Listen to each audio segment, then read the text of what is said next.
कम समय में टारगेटेड वे में करने से ही पॉसिबल है, एक बेटर मेंटरशिप से ही पॉसिबल है, एक ऐसे प्रोग्राम से पॉसिबल है जहां पे आपको एंड टू एंड मेंस के लिए गाइडेंस मिलता है, and that programme is smash mains programme. Now smash जो है सिंपल एक टेस्ट सीरीज बेस्ड प्रोग्राम नहीं है, it offers you the whole ecosystem, right. जब तक हम इकोसिस्टम नहीं बनाएंगे ना, हम साइलो में प्रिपरेशन नहीं करा सकते। इस लेवल पे काम करने के बाद, इतने ब्रॉडर फीडबैक मिलने के बाद, बार बार उस चीज को अप्लाई कराने के लिए उसके साथ बैठ के डिस्कस करने के बाद ये जाके चेंज आपको दिखता है, जो कि 2 महीने के अंदर आया हुआ। और ऐसे बहुत सारे ऐसे एस्पेक्ट्स हैं जो कि हमारे पास आए, प्रीलिम्स नहीं क्लियर हो रहा था उनका 2-3 बार से, मेंस की प्रिपरेशन करने के लिए हमारे पास आए, और उस साल उनका प्रीलिम्स भी निकला, मेंस भी निकला, इंटरव्यू भी निकला, और they are in the list also. What we are giving in this month of August is we are offering up to 30% scholarship on our Smash Means program. I started my full-fledged preparation after I joined the Ultimate Assessment Program at Civils Daily. Civils Daily.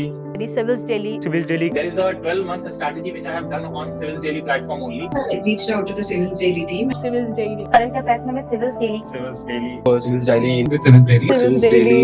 Civils Daily. Civils Daily. A mentorship program of Civils Daily, and that did help me a lot. So let's start the webinar.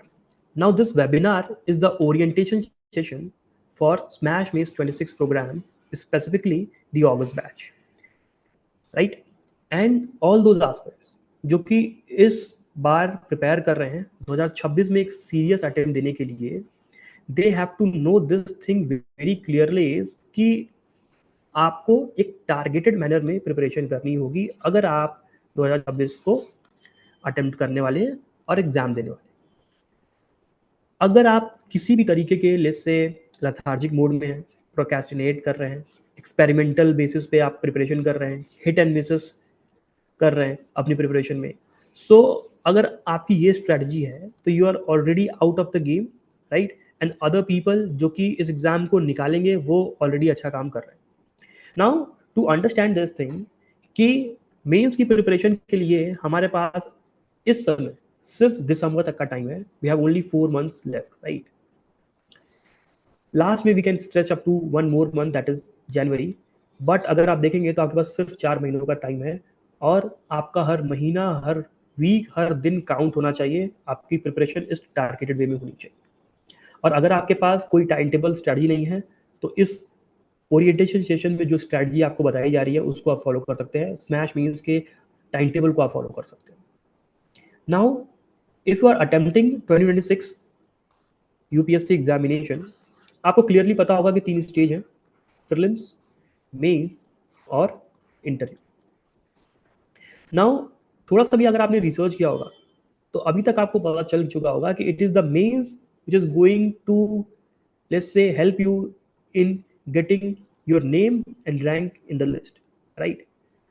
और अगर आप इसकी preparation अगर solid कर लेंगे, अगर आप mains को एंड टू एंड पढ़ लेंगे, सीख लेंगे सारी चीज़ों को, आंसर राइटिंग फ्रेमवर्क्स को, नोट्स मेकिंग को, जितनी भी चीज़ें होती है मेंस से रिलेटेड प्रिपरेशन की जो हमारे डिस्कस करने वाले हैं, तब you will be at a better position और आपकी एग्जाम निकालने की जो प्रोबेबिलिटी है वो बहुत ज़्यादा बढ़ जाती है, राइट। सो अभी आपको ये समझना है कि अब के 4 महीनों में, दैट इज अगस्त से लेके जो दिसंबर का महीना है बचा हुआ है, that's 4 months, you have to dedicate specifically for the mains. और आपकी मेंस की प्रिपरेशन जो है इस समय प्रीलिम्स से पहले होनी चाहिए, right. If you are just preparing for the prelims, right, तो दिक्कत है, you have to switch the gear towards the mains examination, right.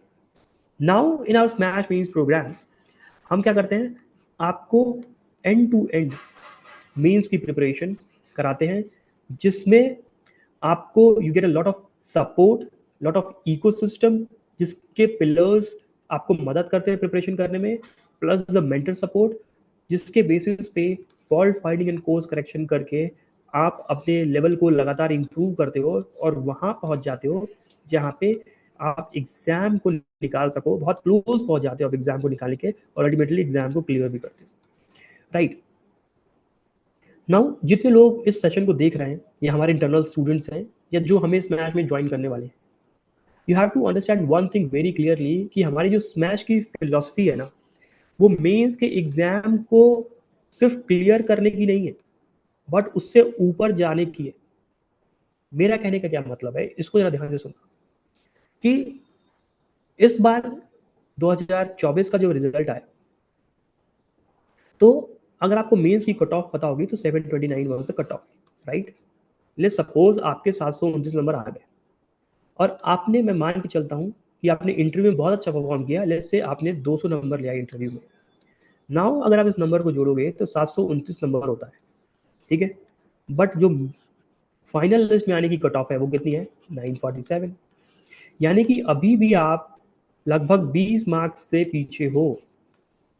यानी कि आप अगर मेंस को बस मार्जिनली क्लियर करते हो या 10-15 नंबर ऊपर ला के भी क्लियर करते हो तो इसकी गारंटी नहीं है कि आप सिलेक्शन ले पाओगे, और रैंक इंप्रूवमेंट या बेटर रैंक की तो छोड़ दो। Now what we do in Smash Means is we go beyond just clearing of means, right? Mains के कट ऑफ से बियॉन्ड जाके हम उसको क्लियर करने की सोचते हैं, और हमारा प्रोसेस इतना स्ट्रांग है कि वी ट्राई कि कट ऑफ से आप 40 से 50 नंबर ऊपर जाके क्लियर करो ताकि आपको डिजायर्ड रैंक मिल पाए, कार्डर मिल पाए, right. So this is the philosophy of smash means programme. Now अगर आपको लेट्स से 780 प्लस मार्क्स से या 800 प्लस मार्क्स से आपको मेंस को क्लियर करना है ना, तो उसमें सबसे बड़ा जो रोल होता है वो जीएस का होता है, जहाँ पे अगर आप 450 नंबर लेके आप पाओ, अगर आपने इतनी सॉलिड तैयारी की है कि आपका जीएस आपको 450 नंबर लेके आके दे रहा है, तब आपका टॉप 50, टॉप 20, टॉप 10 में आना एक तरीके से सुनिश्चित हो जाता है, राइट। श्योरिटी आ जाती है। So GS plays a very important role, और स्मैश मींस प्रोग्राम से अगर आप जुड़े हो तो हम आपको जीएस की एंड टू एंड तैयारी, यानी कि आपको नोट्स मेकिंग, आपकी एनालिसिस, आपकी answer writing technique, framework, theme demand, ये सारी चीज़ों पे इतनी बेटर प्रैक्टिस कराते हैं कि आपका आंसर की क्वालिटी जो है वो उस लेवल पे पहुंच जाती है जिससे आप टॉप 50, टॉप 20 और टॉप 10 रैंक लेके आप। Now I have worked with lot of aspirants, right, in last 5 years। बहुत सारे एस्पिरेंट्स के साथ काम किया है और बहुत सारे उनमें से बहुत सारे स्टूडेंट्स से रैंक भी लेके आई। नाउ जो रैंकर्स हैं, literally I am telling you, जो रैंकर्स हैं जो अब हमारे पास आते हैं, दे डोंट नो एक्चुअली कि उनकी रैंक आने वाली है, राइट। वो भी उतने ही घबराए होते हैं जितने आज आप घबराए हो। सो उनके साथ लग के काम करने के बाद देन वो मेंस के एग्जाम को क्लियर करते हैं अच्छे मार्जिन से, और उसके बाद इंटरव्यू को क्लियर करते हैं, देन वो जाके रैंक ला पाते हैं। So after working with lot of aspirants, what we have observed is कि toppers they are made, they are not born, right. और मैंने कई बार आपको अनिमेश की जर्नी दिखाई हुई है कि जब वो हमारे पास आया था फरवरी में, और जब वो अगस्त, इस 1.5 साल में उसकी आंसर को इस लेवल पे लेके जाना, राइट, इस लेवल पे लेके जाना जहां से वो एग्जाम को क्लियर कर रहा है और 850 प्लस मार्क्स वो मेंस में लेके आ रहा है, राइट। कम समय में टारगेटेड वे में करने से ही पॉसिबल है, एक बेटर मेंटरशिप से ही पॉसिबल है, एक ऐसे प्रोग्राम से पॉसिबल है जहाँ पे आपको एंड टू एंड मेंस के लिए गाइडेंस मिल पाए, and that programme is smash means programme, right. Now Animesh की जर्नी मैंने कई बार डिस्कस की हुई है। Let me talk about the journey of a aspirant जो कि इस बार मेंस देने वाला है, that person is preparing for the mains, right. Now अगर आप स्क्रीन पे देख पा रहे हो तो this student joined us between the prelims and mains, right. Prelims और मेंस के बीच में हमारे पास बहुत सारे स्टूडेंट आते हैं, they want to improve, right. Maybe वो वेटरन हो सकता है, बहुत सारे रैंकर्स भी हों जो आते हैं, हमसे जुड़ते हैं और उनको हम इंप्रूव कराते हैं, राइट। तो ऐसा ही एक स्टूडेंट जो कि जिसने हमारा पहला टेस्ट लिखा, राइट, जिसने हमारा पहला टेस्ट लिखा, और 7वें टेस्ट के आते आते जब मैं आपको उसका एक कर्व दिखाऊंगा ना इंप्रूवमेंट का, you will be shocked, right, you will be shocked. और ये जो इम्प्रूवमेंट आया है विद इन 2 months और 7 पेपर लिखने में, यानी 6 पेपर के बाद इम्प्रूवमेंट आ गया, वो नॉर्मली नहीं आता, ब्रॉडर ज्ञान देने से नहीं आता है, लग के काम करना पड़ता है स्टूडेंट के साथ, हर एक चीज़ पे उसको क्लियर गाइडलाइन देनी होती है इम्प्रूवमेंट की, तब जाके वो बार बार इम्प्रूव करता है और मल्टीपल इटरेशन के बाद जो है वो इम्प्रूव कर पाता है। अगर आप इसका पहला लेट्स से आंसर देखोगे, let's say this is the first copy का ये आंसर है, ठीक है। आप कहीं से नहीं बता सकते कि इंट्रो कहाँ स्टार्ट हो रहा है, बॉडी कहाँ स्टार्ट हो रहा है, कंक्लूजन कहाँ खत्म हो रहा है, आप कहीं से नहीं बता सकते। ये सिंपल एक फ्लैट आंसर यहाँ से स्टार्ट होता हुआ दिख रहा है, राइट, और यहाँ पे आके खत्म हो रहा है, ठीक है। क्लियर डिमांड डिमार्केशन है ही नहीं, स्ट्रक्चर है ही नहीं। आर्टिकुलेशन अगर आप देखोगे पैराग्राफ फॉर्मेट में इतने बड़े बड़े, राइट, इतने बड़े बड़े, ठीक है, ठीक है। नाउ फ्रॉम हियर, जिसको आंसर राइटिंग की कुछ समझ नहीं है, बस उसने टॉपिक पढ़ा है और उसने लाके डंप कर दिया, इसने बस लाया कंटेंट और डंप कर दिया, जो भी इसने पढ़ा है ना यहाँ पे लाके डंप किया हुआ है। सिंपल, अगर आप इतनी बात समझ पा रहे हो, देख पा रहे हो, सिंपल डंपिंग किया हुआ है कंटेंट का, राइट। और इसको नंबर भी देखो उतनी मिल रहे हैं 2.5। वहां से इसको यहाँ लाना, जहां पे यू कैन क्लियरली सी इसके अंदर चेंजेस, इंट्रोडक्शन, बॉडी के डिफरेंट सब पार्ट्स, देन कंक्लूजन, आर्टिकुलेशन का D+A+E format, that is dimension, argument, example format, और किसी भी दो का कॉम्बिनेशन लेके आप अपने आर्टिकुलेशन को, अपने पॉइंट को बना सकते हैं। नाउ यू विल सी किस तरीके से डायमेंशंस को ये जो है लिख रहा है, बॉक्स बना रहा है। उसके बाद lot of substantiation with example, lot of substantiation, right. और जहां पे इसके पास पॉइंट्स नहीं थे, यहाँ पे जहाँ पे इसके पास पॉइंट्स नहीं थे, अगर आप देखो तो पैराग्राफ फॉर्मेट में लिखने से पॉइंट्स, डाइवर्सिफिकेशन नहीं आता पॉइंट्स के अंदर, वहां पे ये एक डिमांड के अंदर 7 पॉइंट आ रहा है, राइट। यूपीएससी में quality is important but the quantity is also important, और ये आंसर जो है क्वालिटी प्लस क्वांटिटी दोनों को ही जो है लेके चल रहा है, राइट। और स्ट्रक्चर ग्रेट है, आर्टिकुलेशन ग्रेट है, नंबर आप देखोगे 4.75, 5 नंबर के आसपास ही पहुंचे। सो ये जो इम्प्रूवमेंट है वो कैसे आया, उसके पीछे का जरा मैं आपको बैकग्राउंड वर्क दिखाता हूँ, तब आपको समझ में आएगा कि मेंस में एक्चुअली इंप्रूव करने के लिए क्या रिगर लगता है। अगर मैं नेक्स्ट स्लाइड पे आऊँ तो ये उस स्टूडेंट का रिपोर्ट कार्ड है, राइट। 2025 का ये लड़का है, अगर आप देख पा रहे हो, 2000 स्मैश मीन्स 2025 का ये स्टूडेंट है। यहाँ पे अगर आप देख पाओगे तो 22, 27, 11, 20, 7, 26 ये डेट्स है हमारी, राइट। जहाँ पे इसने फुल एंड टेस्ट लिखा और हमारे साथ डिस्कशन लिया, राइट, हमारे साथ डिस्कशन लिया। और ये डिस्कशंस जो है सारे पोस्ट या डिस्कशंस हैं हमारे स्मैश मीट्स के। हर एक कॉपी डिस्कस करने के बाद उस कॉपी में क्या इशू थी, उस पर्टिकुलर इशू पे क्या सजेशन गया, if you can see I am annotating that, मैं इसको एनोटेट कर रहा हूँ। तो अगर आप देख पाओगे इस चीज को, क्या इशू था, क्या सजेशन दिया गया, और दूसरा क्या इशू था, क्या सजेशन दिया गया, अगेन इशू क्या था, उसके नीचे क्या सजेशन दिया गया। Not only this for FLT1, for all the FLTs, FLT2 अगर आप देख पा रहे हो यहाँ पे एथिक्स का ये क्वेश्चन, एथिक्स का पेपर था हमारा। FLT2 GS4 का होता है, कोटेशन बेस्ड क्वेश्चन को कैसे एड्रेस करना है, उसके लिए क्या सजेशंस है। Now if you see lot of micro level पे जाके इम्प्रूवमेंट कॉपी में लाना, स्टेज वाइज क्लियर, अगर आप देख पाओगे हर एक इशू का एक सजेशन, हर एक इशू का दूसरा suggestion, right. And this is consistently for all the FLTs that person, that aspirant has written with us, right। तब जाके इस लेवल पे काम करने के बाद, इतने ब्रॉडर फीडबैक देने के बाद, बार बार उस चीज को अप्लाई कराने के लिए उसके साथ बैठ के डिस्कस करने के बाद ये जाके चेंज आपको दिखता है, जो कि 2 महीने के अंदर आया हुआ है, राइट, राइट, 2 महीने के अंदर आया। सो और इसको बोलते हैं क्या, टारगेटेड वे में प्रिपेयर करना। ये स्टूडेंट भी अगर आप देखोगे तो लगातार पेपर लिख रहा है, he is also hard working, right. कहीं भी अगर आप देखोगे हफ्ते भर में इसका पेपर आ जा रहा है मेरे पास, हफ्ते भर या 10 दिन में पेपर आ जा रहा है, राइट। तो इसका क्या है, फीडबैक लूप क्या है, फीडबैक लूप छोटा है। ऐसा नहीं हो कि 1 महीने बाद मेरे पास एक पेपर लिखा उसके बाद अगले महीने आया, फीडबैक लूप छोटा है इसका, हर हफ्ते या 10 दिन में आ जा रहा है, इसको फीडबैक मिल रहा है, ये इंप्रूव कर रहा है, इसने हार्डवर्क किया, हमने क्लियर इसको, इसके ब्लाइंड स्पॉट्स को देखा, उसको क्लियर रोड मैप बताया, जिसके बेसिस पे उसने इंप्रूव किया, और result you can see this is here. और ये हम सिर्फ एक स्टूडेंट के साथ नहीं, मल्टीपल जितने स्टूडेंट्स हमारे साथ उनके साथ करते हैं। दे आर सर्टेन स्टूडेंट्स जिनकी कैपेबिलिटी अच्छी होती है, they grasps very easily. They are certain students जिनको थोड़ा टाइम लगता है। दे आर सर्टेन स्टूडेंट्स जो स्मार्ट होते हैं, दूसरे टेस्ट में कर लेंगे। They are certain student hard working होते हैं, 5वें टेस्ट में जाके करते हैं, बट लगातार 5 पेपर लिखते हैं। सो सबके लिए रोड मैप है। द थिंग इज कि आप कितना हार्ड वर्क करने वाले हो, और आप टारगेटेड वे में चीज़ों को लेकर चल रहे हो या नहीं, या आप रैंडम हिट एंड मिस में लगा रखे हो, एक्सपेरिमेंट कर रहे हो, एक पेपर आज लिखते हो, अगला पेपर 15 दिन बाद लिखते हो, दूसरा पेपर फिर 2 महीने बाद लिखते हो, फिर आपको लगता है कि अब तो प्रीलिम्स का टाइम आ गया, let's prepare for the prelims, पहले प्रीलिम्स निकाल लेते हैं फिर मेंस निकालेंगे, और आप फिर उस लूप में फंस जाते हो.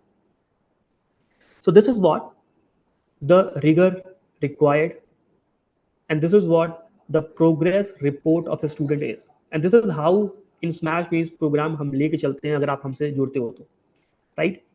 Moving on, लवन्या गौर इस बार हमारे स्मैश मीन्स प्रोग्राम की रैंकर है. She was under me only.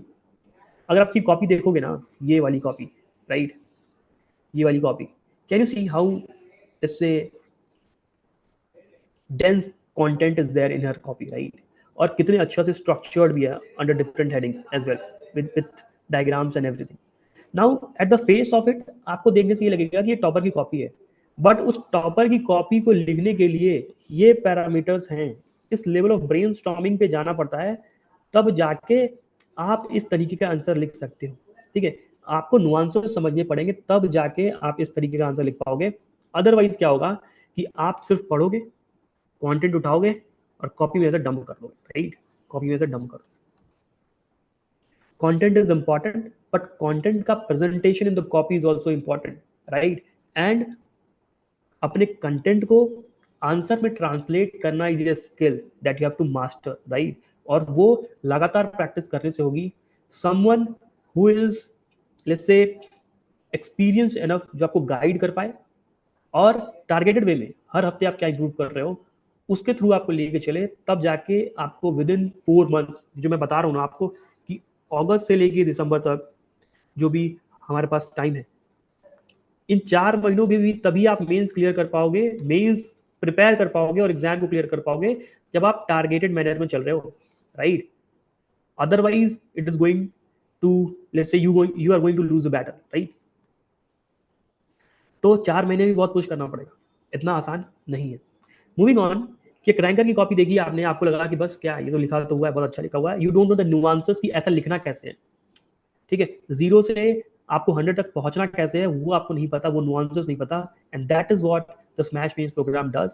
आपको आंसर राइटिंग सिखाना, आपको नोट्स मेकिंग बनाना, and everything related to the mains preparation end to end, उस सारा कुछ हम वन स्टॉप सॉल्यूशन में आपको कराते हैं.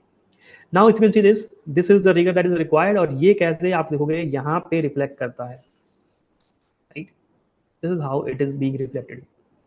नाउ बिफोर गोइंग इनटू की स्मैश प्रोग्राम की details and how you can let's say utilise the Smash mains program, एक बार इस चीज को समझ लेते हैं कि एक बिगिनर स्टूडेंट वेटरन बन जाता है, मल्टीपल बार एग्जाम देता है, हो सकता है कई बार प्रीलिम्स दिया हो, प्रीलिम्स से निकला हो सकता है कई बार मेंस दिया हो, मेंस से निकल रहा हो, वो एक लूप में फंस गया है.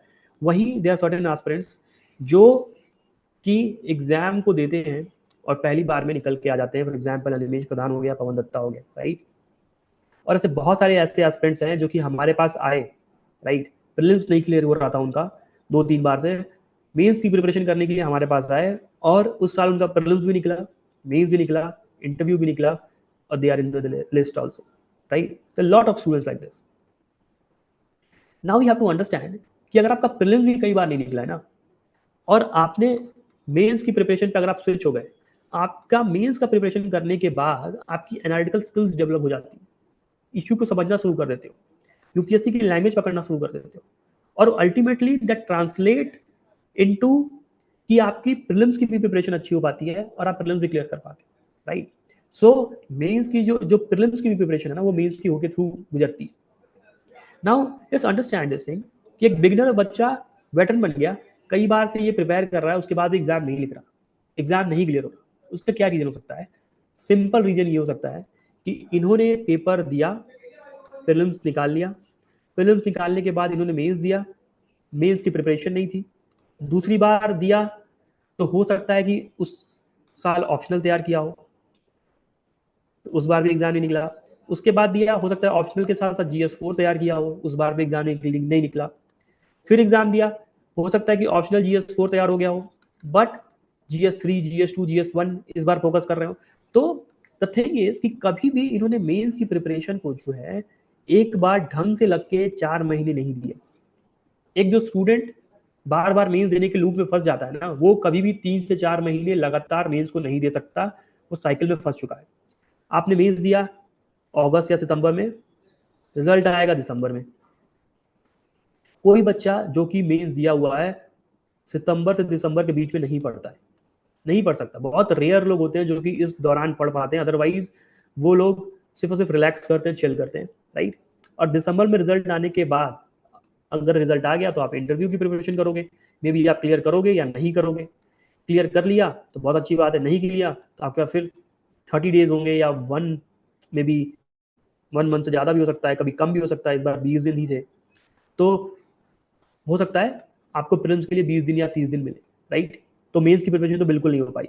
अगर मेंस क्लियर भी नहीं हुआ दिसंबर में, तब आप जनवरी फरवरी मैक्स पढ़ पाओगे, फेब या जैन मैक्स पढ़ पाते हो, ठीक है।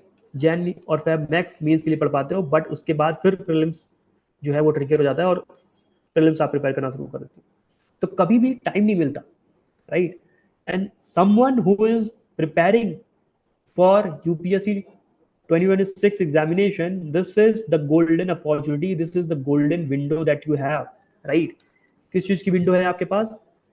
4 महीनों की विंडो है, अगस्त से लेकर दिसंबर तक। इसको अगर आपने ढंग से यूटिलाइज कर लिया तो आपका मेंस के लिए ना बेस बन जाएगा, राइट। मेंस के लिए बेस बन जाएगा और तब जाके आप एग्जाम को क्लियर करने के बाद क्लोज ही पहुंच जाओगे। वहीं अगर आप देखोगे अनिमेश हो गया या पवन दत्ता हो गया, इनके पास पहले से अंडरस्टैंडिंग थी, right. They have this understanding कि मेंस प्रिपेयर करना है। इसीलिए जब अनिमेश हमारे पास आया ना, तो पहले दिन से ही उसने मेंस की आंसर राइटिंग शुरू कर दी थी। अगर आप देखोगे तो जनवरी या फरवरी में उसने हमारे पास एडमिशन लिया था, और फरवरी में ही आप उसकी मेंस की आप कॉपी देख सकते हो, जो कि यहाँ पे भले आंसर अच्छा नहीं है, कंटेंट जो है स्ट्रक्चर नहीं है, कंटेंट नहीं है, बहुत सारे गैप भी हैं, मिस्टेक्स भी हैं, conceptual mistakes, but he understood this thing कि आंसर तो लिखना ही पड़ेगा, मेंस की प्रिपरेशन करनी ही पड़ेगी, राइट।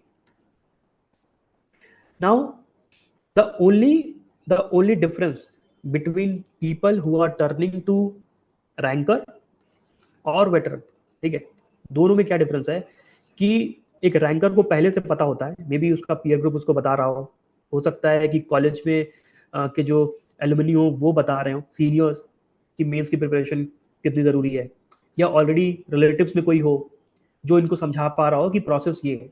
वरना मोस्ट ऑफ द एस्पिरेंट जो पढ़ने आते हैं ना, तो सिर्फ और सिर्फ बेसिक बुक, स्टैंडर्ड बुक, इन्हीं को बार बार पढ़ रहे होते हैं, प्रीलिम्स के टेस्ट सॉल्व कर रहे होते हैं, मंथली मैगजीन पढ़ रहे होते हैं और इसके अराउंड ही घूम रहे होते हैं, कभी भी मेंस पे आ नहीं पाते, right. And which is what makes them veteran, कि वो मेंस की तैयारी ढंग से कर नहीं पाए और बार बार प्रीलिम्स या तो निकल नहीं रहा है, या निकल भी रहा है तो मेंस के ट्रैक में फंसे, right.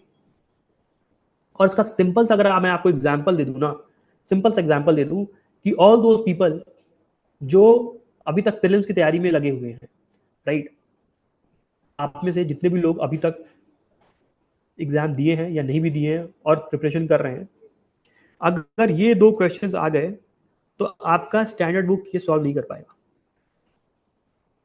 These are the polity questions, right. Mains का क्वेश्चन है पॉलिटी का, आपकी ये स्टैंडर्ड बुक सॉल्व नहीं कर पाएगी, एनसीईआरटी तो छोड़ दीजिए, ठीक है। कॉन्स्टिट्यूशनल मोरालिटी पे पूछा है question, and what are the relevant judicial decisions on constitutional morality, ये आपका लक्ष्मीकांत में आपको नहीं मिलेगा, राइट। और ये आपका 2021 का क्वेश्चन है, ठीक है। नाउ सेकंड क्वेश्चन भी आप देखोगे तो discuss the desirability of greater representation of women in the higher judiciary to ensure diversity, equity and inclusiveness, 2021 का क्वेश्चन है। ये भी आप लक्ष्मीकांत तो नहीं कर पाओगे। सिमिलरली इकोनॉमी के 2 क्वेश्चन हैं यहाँ पे, ऐसे बहुत सारे क्वेश्चन आपको मिल जाएंगे। आप बस हमारी माइक्रो थीम की बुकलेट खोलो, if you don't have the micro theme booklet, ठीक है, हम आपको प्रोवाइड करा देंगे, ठीक है। If you open up the micro theme booklet, सारे क्वेश्चन आपको वीआईक्यू के मिल जाएंगे, और आप एक एक क्वेश्चंस को पकड़ के चेक कर लो कि आपके कितने क्वेश्चंस इस बेसिक बुक या स्टैंडर्ड बुक से सॉल्व होते हैं। बहुत कम होने वाले हैं, बहुत कम। उसका सिंपल सा रीजन है ना कि अभी तक आपको पता नहीं चल पाया कि इनका जो रोल है ना, इनका जो रोल है वो सिर्फ और सिर्फ आपके कंसेप्ट बिल्डिंग में था, आपके कॉन्सेप्ट्स को क्लियर करने में था, आपको इंफॉर्मेशन देने में था, ठीक है, राइट। एक बेसिक अंडरस्टैंडिंग देने में था, अंडरस्टैंडिंग को बिल्ड करने में था। उससे ज़्यादा का रोल नहीं है। ये कंटेंट नहीं दे सकता आपको मेंस का एग्जाम को क्लियर करने के लिए। हो सकता है कि प्रीलिम्स के लिए आपको ऑप्शंस पढ़ के आप सही ऑप्शन टिक लगा पाए इन बुक्स को पढ़ के, बट मेंस के लिए कंटेंट लिखना काफ़ी डिफिकल्ट हो जाता है, राइट। और एक स्टूडेंट जो बार बार मेंस देने के बाद भी, जो बार बार प्रीलिम देने के बाद भी जो है प्रीलिम्स नहीं क्लियर कर पा रहा या मेंस जो है बार बार देने के बाद भी क्लियर नहीं कर पा रहा, उसका सिंपल सा रीजन ये है कि वो अभी तक इस साइकिल में फंसा हुआ है, राइट? वो अभी तक इस साइकिल में फंसा हुआ है और उसको अभी तक या तो बेटर कंटेंट नहीं मिल पाया, या बेटर आंसर राइटिंग स्ट्रेटजीज नहीं मिल पाई हैं, या बेटर नोट मेकिंग स्ट्रेटजी नहीं मिल पाई है, या बेटर आंसर राइटिंग फ्रेमवर्क नहीं पता चल पाया है। ये सारी चीज़ें जो मेंस के एक प्रोग्राम के अंदर आती हैं, जिस आप सीखते हो, वो सारी चीज़ें नहीं पता चल पाई हैं। किसी ना किसी में वो लैग कर रहा है, जिसकी वजह से उसका सिलेक्शन रुक जा रहा है मेंस में स्पेसिफिकली, राइट? तो यू हैव टू अंडरस्टैंड कि बेसिक बुक और स्टैंडर्ड बुक का लिमिटेशन है और इसके बेसिस पे आप मेंस एग्जाम नहीं निकाल सकते। इसीलिए you have to switch to the mains content. आपको मेंस के कंटेंट से एक्सपोज होना पड़े। मेंस के कंटेंट से जब आप एक्सपोज होगे, ऑब्जर्व करोगे कैसे इंट्रो लिखा जाता है, बॉडी लिखा जाता है, कंक्लूजन लिखा जाता है, मेंस के टॉपिक्स अलग होते हैं, उन पे कंटेंट प्रिपेयर करना होता है। ऑल दीज थिंग्स जब आप करोगे तब आप मेंस के लिए रेडी होगे। Before that if you are just preparing these things you are not ready, right? Moving on, let's say someone जो आज से प्रिपेयर करना चाहता है मेंस को, राइट? और आपके पास अगस्त से दिसंबर तक का विंडो है, 4 मंथ्स का विंडो है। तो अगर आप आज से स्टार्ट कर रहे हैं, राइट, आप क्या क्या प्रॉब्लम फेस कर सकते हो इसको समझने की कोशिश करते हैं। और इसके अलावा भी अगर आपके दिमाग में कोई प्रॉब्लम हो आप मुझे चैट में बता देना। Now lack of strategic preparation, right? अभी मैंने बात की ऊपर कि हिट एंड मिस चल रहा है ना। टारगेटेड मैनर में अगर आपका प्रिपरेशन नहीं हो रहा, अगर आप एक्सपेरिमेंट कर रहे हो, बहुत ही प्रोक्रेस्टिनेट कर रहे हो, पढ़ने का मन नहीं कर रहा, ये सारी चीज़ें तो बात की बात है। बट अगर आप हिट एंड मिस कर रहे हो, जैसे बहुत आपका फीडबैक लूप छोटा नहीं है, राइट, मेंटर से नहीं मिल रहा है, या जो भी आपने किया एक हफ्ते में, क्या वो आपको यूपीएससी क्लियर करने के पाथ पे लेके जा रहा है या नहीं ले जा रहा है? अगर लेके जा रहा है तब तो वो राइट स्ट्रैटेजी है, अगर नहीं लेके जा रहा तब वो रॉन्ग स्ट्रैटेजी है। ये आपको बताने वाला कोई है या नहीं, ये भी मैटर करता है। So most of the people they don't have the strategy for the preparation, right? Ashish is saying same problem with me sir. Yes, I deal with lot of the aspirants और जो भी उनकी problem होती है ना, मैं वही लेके आ रहा हूँ। तो आपको ये बहुत रिलेट करेगा ये सारी प्रॉब्लम, राइट? सिलेबस पीवाईक्यूज पे ग्रिप नहीं है, ठीक है? ये बहुत सारे वेटरन एस्पिरेंट्स भी जो कि मल्टीपल मेंस दे चुके हैं, उनसे अगर मैं पूछ लूँ कि मुझे ये बता दो कि फंडामेंटल राइट्स पे क्या क्या तरीके के क्वेश्चन आ चुके हैं, वो अभी नहीं बता पाएंगे अच्छे से, राइट? या मैं वाटर मैनेजमेंट पे पूछ लूँ कि ज्योग्राफी में वाटर मैनेजमेंट पे कैसा क्वेश्चन आया हुआ है वो बता दो, तो क्या क्या टॉपिक्स है वो नहीं बता पाएंगे। दिस शोज कि they have poor grip on the PYQs, या आपको टॉपिक ही नहीं पता ढंग से, तो आप तैयारी क्या करोगे उसमें, right?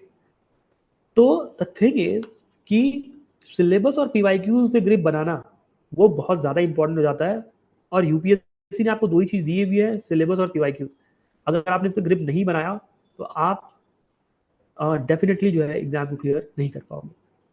Fear of answer writing, answer नहीं लिख पा रहे sir, that's the biggest problem एक इनिशिएटर या शुरुआत करने वाले बिगिनर बच्चों को होता है कि सर लिखने का डर आ रहा है, राइट? तो that's the problem, unable to decode the question. लिखना चाह रहे हैं बट क्वेश्चन ही डिकोड नहीं हो रहा, डम करके आ जा रहे कंटेंट कॉपी में, राइट? क्वेश्चन डिकोड नहीं कर पा रहे, क्वेश्चन टफ लग रहा है, राइट? कुछ पढ़ के भी जा रहे हैं बट रिकॉल नहीं हो रहा, सर पता था बट लिख नहीं पाए, ऐसा होता है। सर ये सारे पॉइंट जो आप बता रहे हो ना मुझे पता है बट मैं वो लिख नहीं पाया। क्यों नहीं लिख पाए? तुम्हारे पास फ्रेमवर्क्स नहीं है। अभी मैं आगे दिखाऊंगा फ्रेमवर्क्स कैसे यूज होते हैं,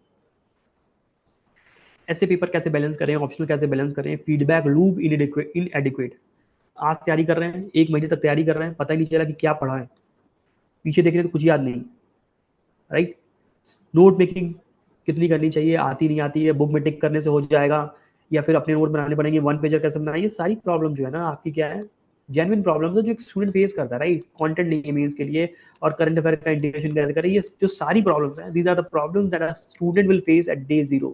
और हमारा स्मैश प्रोग्राम जिसके आप पार्ट हो या आप पार्ट बनना चाहते हो इस प्रोग्राम के part, how it is going to offer you the solution, right? Now smash जो है सिंपल एक टेस्ट सीरीज बेस्ड प्रोग्राम नहीं है, it offers you the whole ecosystem, right? It offers you the whole ecosystem.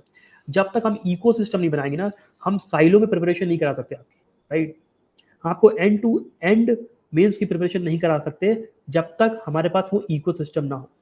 Now पहले ये ecosystem we had only for the rankers, now it is open for the beginners as well, जिनके पास एक basic understanding है subject की, they can also join us और mains के लिए एंड टू एंड प्रिपरेशन कर सकते हैं हमारे साथ.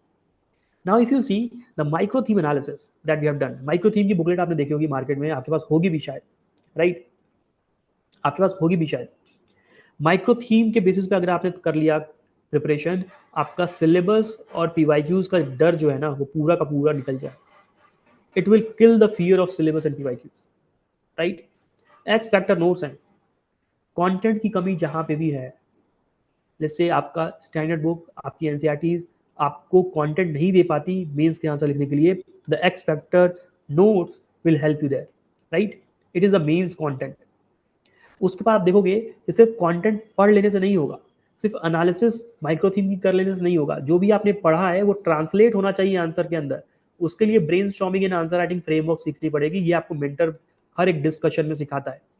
जैसे मैंने शुरुआत में आपको ये स्लाइड दिखाई थी, फॉर एग्जाम्पल दिस स्लाइड मैंने दिखाई थी, जहाँ पे हर एक स्टूडेंट के साथ एक मेंटर डिस्कशन करता है और क्या इश्यूज और सजेशंस हैं ताकि उसकी आंसर राइटिंग इंप्रूव हो पाए, वो कराता है. सो वो आप कहाँ सीखते हो, मेंटर के साथ डिस्कशन करके सीखते हो, right. And that is a part of our brainstorming and answer writing framework, right. उसके बाद हिट रेशियो. आपको ये समझना होगा कि हमारे प्रोग्राम से रैंकर तभी आ पाएंगे जब जो भी हम पढ़ाते हैं, जो एनालिसिस हम देते हैं, जो स्ट्रेटजी हम बताते हैं, जो कंटेंट हम ऑफर कर रहे हैं, जो क्वेश्चंस हम फ्रेम कर रहे हैं, वो यूपीएससी के एग्जामिनेशन में दिखे आपको, right. And Smash offers 70% of the hit ratio.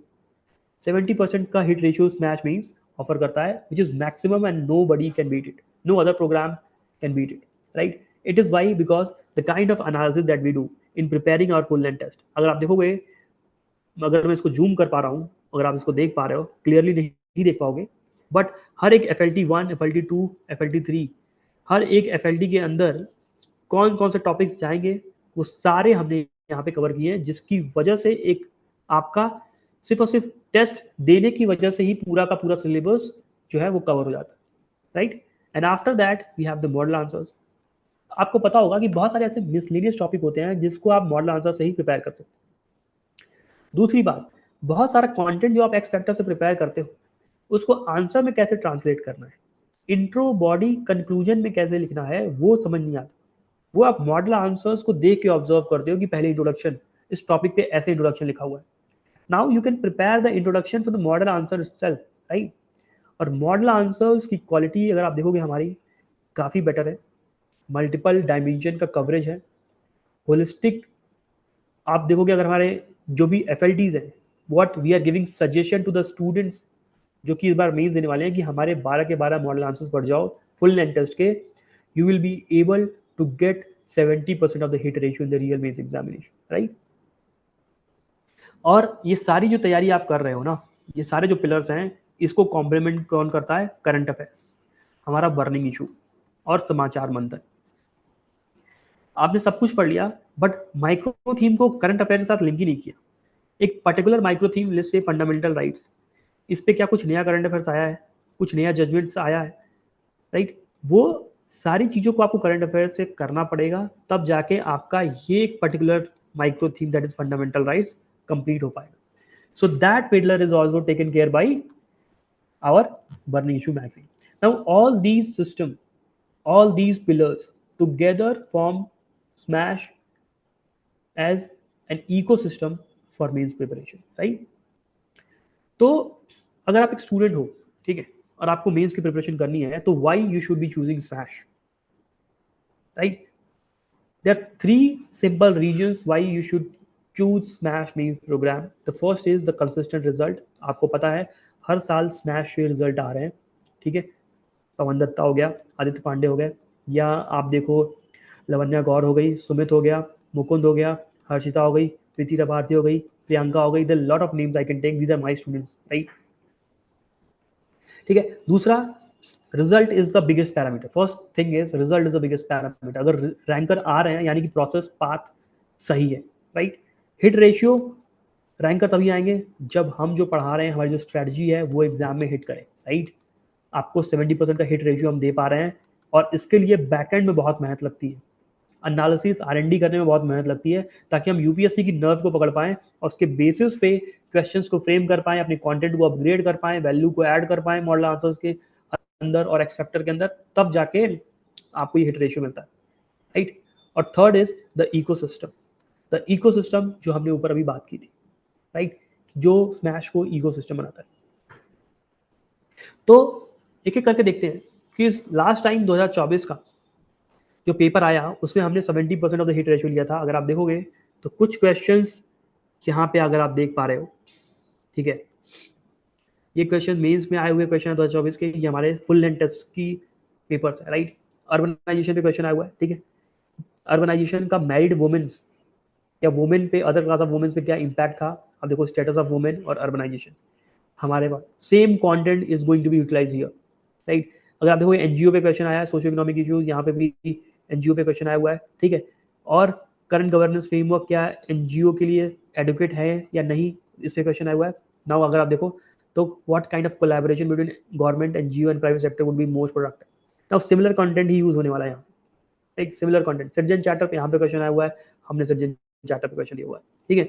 अगर आप देखोगे मॉनेटरी पॉलिसी पे यहाँ पे क्वेश्चन आया हुआ है, यहाँ पे अगेन मॉनेटरी पॉलिसी पे क्वेश्चन है आरबीआई के, राइट। नार्को टेररिज्म पे यहाँ क्वेश्चन आया हुआ है, यहाँ पे क्वेश्चन आया narco terrorism. So you will get 70% of hit ratio only when, जब आपने माइक्रो थीम की ढंग से एनालिसिस किया है, माइक्रो थीम के बेसिस पे आपने जो है करंट अफेयर्स को इंटीग्रेट किया है अपनी प्रिपरेशन में, तब जाके आप 70% ऑफ द हिट रेशियो लेके आ पाओगे। 30% स्टिल जो है आपको मैनेज करना पड़ेगा एग्जाम के अंदर। This is why UPSC is unpredictable, right. 30% still you have to manage based on the capability, the answer writing skill you have developed, right, based on the answer writing skill that you have developed। और इस rigour के साथ preparation नहीं करोगे तो ये 70% का जो हिट रेशियो है ना, ये 70% मतलब 14 क्वेश्चन आपको आते हुए दिख रहे हैं एग्जैक्ट जिसका कंटेंट आपने पढ़ा है, लिखा है हमारे साथ, ठीक है। That's a great number to be, ठीक है। तो this is how you have to go about it. Moving on, कैसे हम हिट रेशियो बनाते हैं। अगर आप देखोगे ये हमारा FLT 1, FLT 2, FLT 3। अगर हमें किसी एक सब्जेक्ट का जैसे GS2 का FLT बनाना है तो हम टॉपिक प्रिडिक्ट करके अपने हर एक फुल लेंथ टेस्ट में डालने की कोशिश करते हैं, जिससे अगर स्टूडेंट हमारा पेपर लिख रहा है और टॉपिक को कवर कर रहा है और हमारे साथ डिस्कशन ले रहा है तो वो सारे टॉपिक्स कवर हो जाए और उसको हिट रेशियो एग्जैक्टली एग्जाम में मिले। सो this is the analysis that goes behind, this is the final product of that, right. इसके बेसिस पे हम क्वेश्चन फ्रेम करते हैं। मूविंग ऑन, इकोसिस्टम की बात करूं तो ये जो सारे पिलर्स आपने देखे, plus the mentor support forms Smash as an ecosystem, जिसके अगर आप पार्ट हो, डेफिनेटली आई एम सेइंग कि आपके मेंस की प्रिपरेशन में वैल्यू ऐड होगा और आप मेंस को क्लियर भी कर पाओगे, right. So if you are watching this video and you want to prepare mains specifically, so you can join our Smash Means program, right? The ecosystem of Smash will definitely help you. Moving on, तो हमने जो शुरू में day 0 में जो problem देखी थी, अगर आपको मैं दिखाऊं, हमने ये प्रॉब्लम देखी थी, राइट, डे 0 में। This is the problem of day 0। और उसको जरा एक बार हम स्ट्रक्चर वे में देखने की कोशिश करें कि इन डे 0 की प्रॉब्लम को स्मैश का इकोसिस्टम कैसे सॉल्व करता है। तो जितनी प्रॉब्लम थी हमने सबको कैटेगराइज करने की कोशिश की, और जो हमारे पास 15-17 प्रॉब्लम्स ऊपर थी उनको हमने कैटेगराइज करने की कोशिश की और 4 ब्रॉडर पैरामीटर्स के अंदर बांट दिया। सबसे पहला, lack of strategy and direction. आपका स्ट्रैटेजी नहीं है, आपका सिलेबस पीआईबी को ग्रिप नहीं है, आप जीएस ऑप्शनल को बैलेंस नहीं कर पाते, आपका निगलेक्ट ऑफ एसए पेपर हो सकता है। ये सारा चीज स्ट्रैटेजी और डायरेक्शन के अंदर आता है, जिसको डील करने के लिए we have right time table of Smash, we have right micro theme booklet of Smash means, जिसके बेसिस पर अगर आप प्रिपेयर कर रहे हो तो आप सिलेबस ऑफ पीआईबी को ग्रिप कर ही पाओगे, स्ट्रैटेजिकली प्रिपरेशन कर पाओगे by the time table. Optional और जीएस को कैसे बैलेंस करना है और ऐसे पेपर को कैसे निगलेक्ट नहीं करना है, वो आपको मेंटर गाइड करता है, राइट। कंटेंट और मटेरियल गैप क्या है, नोट मेकिंग नहीं हो पा रही, मेंस के लिए कंटेंट नहीं है, करंट अफेयर इंटीग्रेट नहीं हो रहा है, वो हमारा स्मैश के ये 2 पिलर एक्स फैक्टर नोट्स और बर्निंग इशू और समाचार मंथन सॉल्व करते हैं, राइट। आंसर राइटिंग की कैपेबिलिटी डेवलप करना थ्रू डिस्कशंस। आपको फियर है, आप लिख नहीं पा रहे, क्वेश्चन को डिकोड नहीं कर पा रहे, रिकॉल नहीं कर पा रहे, वो सारा चीजें कैसे सॉल्व होता है हमारे स्मैश पीवाईक्यू लेक्चर्स जो शुभम सर लेते हैं, और आंसर राइटिंग फ्रेमवर्क्स और theme demand approach, brainstorming, all these things इनके थ्रू सॉल्व होता है, राइट। और फीडबैक लूप एक इफेक्टिव होने के लिए हम क्या कर सकते हैं, हम इवैल्यूएशन देते हैं आपकी कॉपी का, ताकि आपने जो भी लिखा है, आपने जो भी पढ़ा है, पहले तो आप उस पर लिख पाओ और लिख के चेक करा पाओ, ताकि आपको एक इवैल्यूएशन मिले और उसके ऊपर डिस्कशन कर पाओ, ताकि आपको इम्प्रूवमेंट के लिए क्लियर रोड मैप मिले। तो हमारा स्मैश का ये सारा इकोसिस्टम के जो पिलर्स थे वो इन सारी प्रॉब्लम्स को जो है सॉल्व करते हैं। Apart from the mentor support, right, these are our mentors. If you can see this, Rohit sir is the mentor and founder of Civils Daily. He takes essay. Shikhar sir is also the founder. He takes our GS4. This is me. You know about me. This is Subham sir. He takes our Smash to IQ lectures. This is Swazan sir. This is Atul sir. This is Rijesh sir. And this is Samriddhi ma'am. Right? You will find in all these mentors, right? All these people, इनके अंदर rankers आए हैं, right? Smash is an advanced program by the way, right? अगर उसका part अगर आप उसके बनते हो तो आपको उस लेवल पर ट्रेन किया जाता है जिस लेवल पे आप पहुंच के इम्प्रूव करो और एग्जाम निकालने के बहुत क्लोज पहुंच जाओ। और ये वही कर सकता है जिसके अंदर रैंकर्स आए हों, जिनके पास एक प्रूवन स्ट्रैटेजी हो, राइट, और अलग अलग तरीके के रैंकर्स आए हों जिनके पास अलग अलग वेज हो, ताकि आपको एक सही डायरेक्शन देके आपका एग्जाम क्लियर करा सकें, राइट। क्योंकि हर एक स्टूडेंट अलग होता है, उसके समझने का तरीका अलग होता है, उसकी जर्नी अलग होती है। सबको एक तरीके से one size fit for all approach से हम गाइड नहीं कर सकते। We have to take personalised thing into account, and that is why Smash ecosystem is the best ecosystem available for mains preparation, right. Moving on, अगर आप देखोगे तो अगर आप इसका पार्ट हो, because this is the orientation lecture as well, and हम आपको बताएंगे कि आप स्मैश को यूज कैसे कर सकते हैं, right, how to use, right. Will set the accountability also कि कौन सा पार्ट आपका है, कौन सा पार्ट हमारा है, so that there is a division of let's say work. So let's understand this कि हमने अपने स्मैश मेंस प्रोग्राम को पूरे 3 फेजेस में बांटा है। The first phase is the basic test phase, advance test और फुल लेंथ टेस्ट। ये दोनों आपके प्रीलिम्स के पहले होने वाले हैं। ये एक जो प्रीलिम्स के बाद होता है that is full length test. Basic philosophy basic test की क्या है कि हम सिलेबस की माइक्रो टारगेटिंग कर पाए। मैं आपको आज बोल दूं कि कल पॉलिटी पढ़ के आओ, 10 दिन लो, पूरी पॉलिटी पढ़ के आओ, और मैं तुमसे 20 क्वेश्चन की पॉलिटी का टेस्ट लेने वाला हूँ, राइट। आप नहीं पढ़ पाओगे। बट मैं ये कहूँ कि ऐसा करता हूँ, पॉलिटी को मैं 2 पार्ट में डिवाइड कर देता हूँ। पहले तुम इस वाले पार्ट को कंप्लीट करके आओ, मैं इस पे टेस्ट लूंगा, राइट। देन सेकंड पार्ट को कंप्लीट करके आना, देन मैं सेकंड टेस्ट लूंगा। देन आपको एक ईज मिलेगा और आप उसको टारगेटेड मैनर में खत्म कर पाओगे, राइट। और आपका फीडबैक लूप भी छोटा हो जाएगा, राइट। आपने 2 टेस्ट दिया 2 हफ्तों में, और यानी कि हर हफ्ते आपको एक बार फीडबैक मिल गया और आपने इंप्रूव किया, राइट। फीडबैक लूप हमने छोटा कर दिया। वही मैं कहूँ कि अगर आप 15 दिन लो, पूरी पॉलिटी पढ़ के आओ, तो आपको 15 दिन बाद फीडबैक मिलेगा। उस पर भी आपने कैसे प्रिपेयर किया, कैसे नहीं किया, आपको भी नहीं पता, हमें भी नहीं पता, राइट। सो बेसिक टेस्ट का जो हमारा पूरा जो मोटो है वो है micro targeting of the syllabus, कि हम सिलेबस को माइक्रो टारगेटिंग करते हैं और उसके बेसिस पे आपका सिलेबस और पीवाईक्यूज का जो फियर है उसको किल करने की कोशिश करते हैं।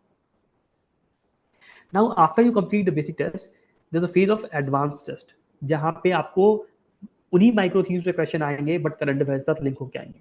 थोड़े ट्रिगर क्वेश्चंस होंगे, डिमांड्स उसके अंदर इम्प्लिसिट होंगी, ताकि आपको पहचानने में डिफिकल्टी आए, ताकि उन क्वेश्चंस को करा के हम आपको ट्रेन कर पाए कि आप यूपीएससी में अगर कोई डिफिकल्ट क्वेश्चन आ गया आप उसको हैंडल कर पाओ, right. These are 10 advance questions, these are of 20 questions, right. ये हमारे basic test 10 questions each paper होता है, राइट। और ये जो सारी चीजें हैं आपका प्रीलिम्स से पहले हो जाएंगी। Now after you have completed all these things, आप अपनी प्रीलिम्स की तैयारी शुरू कर दोगे, and after the prelims again you will come up और हम फुल लेंथ टेस्ट लेना शुरू कर देंगे। फुल लेंथ टेस्ट का मेन मोटो यही होता है कि आप अपने मार्क्स को ऑप्टिमाइज कर पाओ, राइट। आपने GS 1 2 3 4 जो है उसके अंदर, लेट्स से GS 1 के अंदर 3 सब्जेक्ट, हिस्ट्री, ज्योग्राफी, सोसाइटी, आपने यहाँ पे माइक्रो टारगेटिंग की, यहाँ पे एडवांस क्वेश्चन सीख लिए। नाउ अब आपको GS 1 देना पड़ेगा और इन सब्जेक्ट्स को एक साथ लिख के अपने मार्क्स को ऑप्टिमाइज करना पड़ेगा GS 1 के अंदर, राइट। तो फुल लेंथ टेस्ट का हमारा क्या मोटो होता है, मार्क्स का ऑप्टिमाइजेशन, ठीक है, टाइम मैनेजमेंट, ताकि आप टाइमली पेपर को खत्म कर पाओ, right. These are the two main mottos of full length test, right. तो this is what the basic philosophy कि हमने स्मैश मीन्स को 3 फेज में बांटा हुआ है, राइट। मूविंग ऑन, इसको समझने के बाद कि एक स्टूडेंट को करना क्या है। Let's say you are the part of the program और आपने आज ज्वाइन किया, नाउ आपको बेसिक टेस्ट लिखना है, राइट। तो how you can utilise it, right. What is the course of action for a student? Ethics में पूछे ना, what is the course of action. So for a student what is the course of action, let's understand this. एक student को सबसे पहले क्या करना है, वो यहाँ पे आपको देखोगे नंबर वाइज यहाँ पे लिखा हुआ है, first, second, third, fourth, right. Test देने से पहले क्या करना है, टेस्ट देना है, और टेस्ट देने के बाद क्या करना है, ये जो तीनों चीज में सारा कोर्स ऑफ एक्शन हमने डिसाइड किया हुआ है, right. Suppose you are the part of the program और so you are the part of the program और लेट्स से आपको ये टाइम टेबल मिला हुआ है, ठीक है। और पहला टेस्ट आपका पॉलिटी का है। पॉलिटी के सिलेबस की 8 टॉपिक्स होते हैं, बट हमने सबसे पहले यहाँ पे 4 टॉपिक्स लिए, फिर दूसरे पेपर में हमने 4 टॉपिक्स बाकी के डाल दिए, राइट। ये the next 4 topics. So for polity we have what, we have 2 papers, right. Now you have to prepare this particular topic, right. These particular topics you have to prepare in order to give polity का test 1। तो अब यहाँ से पढ़ने से तो कुछ समझ में आता नहीं है, तो सिलेबस की सीधी सीधी लाइन है, और उसके बाद क्या क्या पढ़ना चाहिए यहाँ पे कुछ कुछ बुक्स लिखी हुई है, राइट। यहाँ से पढ़ने से कुछ समझ नहीं आता। आपको सिंपली क्या करना है, इसको देखने के बाद आपको कहाँ जाना है, सेकेंड नंबर पे, दैट इज माइक्रो थीम की बुकलेट, राइट। आपको माइक्रो थीम की बुकलेट उठानी होगी और आपको क्या करना होगा, let's understand this. Let me just make it vertical, okay. So now अगर आप देख पा रहे हैं इसको, अगर आप इसको देख पा रहे हो, तो हमारे पास सिलेबस में यहाँ पे कितनी लाइनें थी, first, second, third, fourth, right. अब इसको पढ़ने का मुझे कुछ समझ नहीं आ रहा है मैं क्या पढ़ूँ। Indian constitution, historical underpinnings, evolution, features, amendments, significant provisions, basic structure of the constitution, बहुत ब्रॉडर है, राइट। बट इसको जब आप माइक्रो थीम के अंदर देखते हो ना कि इस पर्टिकुलर लाइन से कौन कौन सी माइक्रो थीम इंपॉर्टेंट है, तो आपको समझ में आता है, ओके, अमेंडमेंट इंपॉर्टेंट है, केस लॉज इंपॉर्टेंट है, डीपीएसपी इंपॉर्टेंट है, making of the constitution important है, और फंडामेंटल राइट्स इंपॉर्टेंट है, राइट। नाउ सेकंड के लिए सेंटर स्टेट रिलेशनशिप इंपॉर्टेंट है, इमरजेंसी प्रोविजंस इंपॉर्टेंट है, नेचर ऑफ फेडरलिज्म इंपॉर्टेंट है, स्पेशल प्रोविजंस इंपॉर्टेंट है। नाउ यहाँ से हमें कुछ समझ नहीं आ रहा था कि function and responsibilities of the union and state, issues and challenges of federal structure. But यहाँ आने के बाद मुझे ये पता चल गया कि मुझे ये माइक्रो थीम प्रिपेयर करनी है अगर मुझे ये टॉपिक प्रिपेयर करना है तो मेरे को अब एक लेवल आइडिया और क्लियर लगना शुरू हो गया, राइट। तो सिमिलरली अगर आप देखोगे तो अगर आपको 4 सिलेबस के टॉपिक्स निपटाने हैं तो आपको उसके अंदर टोटल माइक्रो थीम्स कितनी निपटानी है इसको समझने की कोशिश करते हैं। अगर आप काउंट करोगे तो this is first, second, third, fourth, fifth, 5 micro themes in topic 1। This is 1, 2, 3, 4 topics in topic 2, right? 4 micro themes in topic 2। Third में आप देखोगे तो 1, 2, again 3, 4, again 4 topic, again 4 micro theme in topic 3, और 4 में एक ही micro theme, right. तो देखोगे 5 + 4 + 4 + 1, राइट। टोटल 14 माइक्रो थीम्स आपको प्रिपेयर करनी है in order to give test 1, right. This is what you have to do. Now you have a better clarity. अब आपके पास सिर्फ सिलेबस नहीं है, आपके पास माइक्रो थीम भी है, राइट। अब माइक्रो थीम के बेसिस पे आपको प्रिपरेशन करनी है। नाउ लेट्स अंडरस्टैंड कि माइक्रो थीम को प्रिपेयर कैसे करेंगे, ठीक है। अब मुझे ये माइक्रो थीम प्रिपेयर करनी है, now how would I prepare this. Let's take an example, right. For example let's say की वाली माइक्रो थीम मुझे प्रिपेयर करनी है, that is case laws, right. अब केस लॉस के अंदर अगर आप देखोगे तो what are the topics here? If you can see this, let me take a pen. If constitutional morality, right? Gender justice के लिए constitutional provisions क्या है और relevant case laws क्या है, right? This is the topic. अगर आप देखोगे environmental problems के लिए क्या relevant case laws हैं, this is the topic, right? उसके बाद कोयलो केस दिया हुआ है, this is the topic. यानी कि these are the judgments जो आपको prepare करते हैं, right? अगर मुझे केस लॉ प्रिपेयर करना है तो मुझे जेंडर जस्टिस पे, एनवायरमेंटल प्रॉब्लम्स पे, कॉन्स्टिट्यूशनल मोरालिटी पे और दिस पर्टिकुलर केस, ये मुझे चारों प्रिपेयर करने पड़ेंगे। नाउ ये मैं एक्स फैक्टर में देखूंगा जाके, that is my third step. Micro theme को देखने के बाद मैं कहाँ जाऊंगा, एक्स फैक्टर नोट पे जाऊंगा, विच इज दिस। ठीक है, तो अगर आप देखोगे यहाँ पे this is about the constitutional morality, जो आपको करना है, supreme court judgment on the constitutional morality, significance क्या है कॉन्स्टिट्यूशनल मोरालिटी का, ये सारी चीजें आपको मेंस का कंटेंट आपको यहाँ मिलेगा। अगर आप सिर्फ और सिर्फ वो पढ़ रहे होते basic book that is NCERT पढ़ रहे होते तो आपको कॉन्स्टिट्यूशनल मोरालिटी की अंडरस्टैंडिंग मिल जाएगी, आपको कंटेंट नहीं मिलने वाला कि अगर क्वेश्चन आ जाए तो लिखोगे क्या। वो आपको एक मेंस के स्पेसिफिक बुक से मिलता है, that is X factor of smash mains program, जहाँ से आप कंटेंट प्रिपेयर कर सकते हो मेंस के लिए। Now these are the things, right. उसके बाद अगर आप देखोगे तो वेरियस अदर जजमेंट्स, अगर मैं बात करूं तो इन्वायरमेंट पे क्या जजमेंट था, अभी क्वेश्चन आया हुआ था। जेंडर जस्टिस पे क्या क्वेश्चन जो जजमेंट था उस पर क्वेश्चन आया था, तो उसका कंटेंट यहाँ रहा, राइट। सिमिलरली अगर आप देखोगे चिल्ड्रन पे क्या है, तो ये बियॉन्ड जा रहा है अब, ठीक है। क्वेश्चंस नहीं आए बट हम बियॉन्ड जा रहे हैं ताकि हम इन पे अपना जजमेंट्स जो है प्रिपेयर करके रखें, right. Any time UPSC can ask question on this. Minority पे क्या सुप्रीम कोर्ट जजमेंट है, अभी माइनॉरिटी पे एएमयू केस और ऐड हो गया, Aligarh Muslim University case, right. तो this is what you have to do. तो आपको समझ में आया कि पहले आप यहाँ से सिलेबस उठाओगे, टेस्ट उठाओगे कौन सा देना है, उसका सिलेबस देखोगे, सिलेबस की माइक्रो थीम देखोगे, माइक्रो थीम की प्रिपरेशन आप कहाँ से करोगे, एक्स फैक्टर नोट से करोगे, राइट। और fourth is what, these are smash PYQ lectures. आपके पोर्टल पे स्मैश के स्मैश पीवाईक्यू लेक्चर्स भी दिए हैं, जहाँ पे आपको इन पीवाईक्यूज के साथ कैसे डील करना है, आंसर राइटिंग कैसे करनी है, वो सारी चीजें उसमें बताई हुई है। हर एक टॉपिक के लिए आप उसको देख सकते हो, right. And these lectures are taken by Shubham sir, right. I think आपको क्लियरली समझ में आ पाया होगा कि कैसे आपको टेस्ट उठाना है, टेस्ट का सिलेबस देखना है, उसके बाद माइक्रो थीम पे जाना है, और माइक्रो थीम से फिर आपको कहाँ जाना है, जिससे एक्स फैक्टर नोट पे जाना है। फॉर एग्जाम्पल अगर मैं ये देखूँ कि मेकिंग ऑफ द कॉन्स्टिट्यूशन पे मान लीजिए क्वेश्चन अगर आया है, तो एक तो गवर्नमेंट ऑफ इंडिया एक्ट 1935 पे क्वेश्चन आया हुआ है, राइट। अब एक बात समझने की है कि गवर्नमेंट ऑफ इंडिया एक्ट 1935 हो गया या अदर प्रोविजंस हो गए, गवर्नमेंट ऑफ इंडिया एक्ट 1919 हो गया, ठीक है। तो ऑल दिस टॉपिक्स ये आपको लक्ष्मीकांत के अंदर बहुत ही एग्जॉस्टिवली मिल जाते हैं पहले दूसरे चैप्टर में, राइट। तो यहाँ पे तो आपका लक्ष्मीकांत काम कर जाए, बट अगर मैं यहाँ पे पूछूं कि दूसरा जो क्वेश्चन आया है, discuss each adjective attached to the word republic in the preamble, are they defendable in the present circumstances, ये एनालिसिस पार्ट आपका नहीं हो पाएगा लक्ष्मीकांत से, राइट। इसके लिए आपको एक्स फैक्टर पे ही जाना पड़ेगा। And if you see the X factor, तो प्रीएम्बल ये रहा, राइट। और प्रीएम्बल पे if you see the word was Republic, right. तो सोवरेनिटी को समझाया हुआ है, उसके की एट्रीब्यूट्स क्या हैं, उसके लिमिटेशंस क्या हैं, तो डिफेंडेबल है कि नहीं, तो आपको बताना पड़ेगा कि एट्रीब्यूट्स क्या है और लिमिटेशंस क्या है, right. Similarly if you see socialism पे आ गया यहाँ पे, राइट। मूविंग ऑन सेकुलरिज्म पे आ गया, ठीक है। मूविंग ऑन डेमोक्रेसी पे आ गया। सिमिलरली यहाँ पे देखो रिपब्लिक पे आ गया, right. This is how you can prepare the content, right.